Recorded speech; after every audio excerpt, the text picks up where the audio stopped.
Wildcat offense snatched victory from the jaws of defeat with a last-minute rally that will forever be remembered in Wildcat land simply as the drive.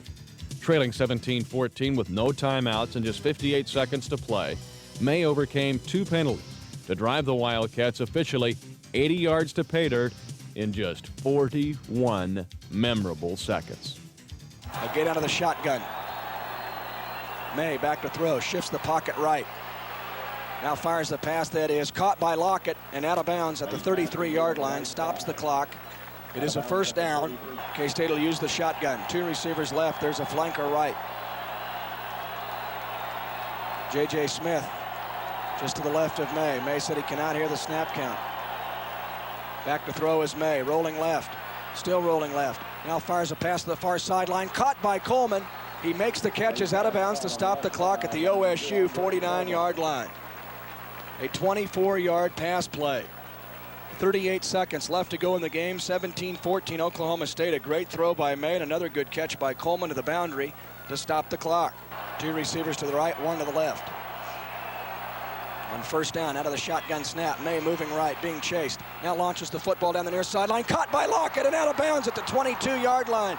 Again, it appeared that Delvin Miles was in a position to make the interception, and much like the Oklahoma game, Lockett comes back to the football, makes the catch, out of bounds to stop the clock at the OSU 22-yard line with 31 seconds left in the game. K-State out of the shotgun, 1st and 10 at the OSU 22-yard line. Out of the shotgun, back to throw. May throws near side to running, makes the catch out of bounds at the 17-yard line. It's a gain of 5. Mitch Holtis, Stan Weber, Bernie Haney, Jenny Meek, DeLoss, Yonke, Ed O'Donnell, and Stillwater. K-State on 2nd down and 6 at the poke 17. Now they're throwing to the end zone. K-State throwing deep, and the pass is incomplete, but a flag thrown in the end zone. Andre Coleman trying to make the catch, but Oklahoma State will be called for pass interference in the end zone. K-State was trying to run the deep corner route to Andre Coleman, and the pass broken up. They move the ball to the 2-yard line. It's a 15-yard penalty or spot of foul, whichever is least, and this time 15 yards takes it all the way down to the 2-yard line. Not a half the distance penalty, but a 15-yard penalty. The Oklahoma State 2. Brian Reese and Dedrick Kelly in for Kansas State. Rod Schiller was injured earlier. 21 seconds left to go in the game. 1st and goal, K-State at the Oklahoma State 3-yard line. No timeouts left for K-State. Play action fake by Mays, throwing for the end zone. Pass is caught by Seib, touchdown! He caught it 9 yards deep in the end zone. Off the play action, K-State takes the lead with 17 seconds left to go in the game. What a drive! One of the best drives in K-State football history. Kansas State, in effect, had to go 85 yards after the penalty. And completions to Lockett, Coleman, Lockett, then to running. Then the pass interference call, and now a TD pass to Brad Seib gives K-State a 20-17 lead.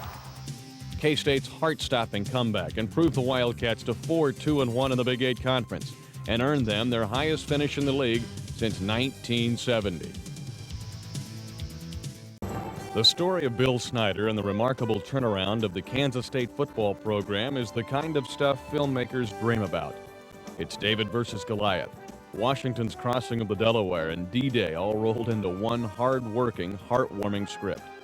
That may sound a bit presumptuous, but with all things being relative, Snyder's role in the Kansas State history book is already that significant.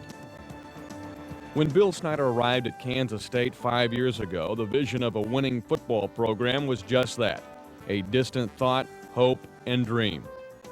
But Snyder isn't into fairy tales and make-believe, and the fact remains that no football program in America has climbed more ground and won more believers in the last 5 seasons.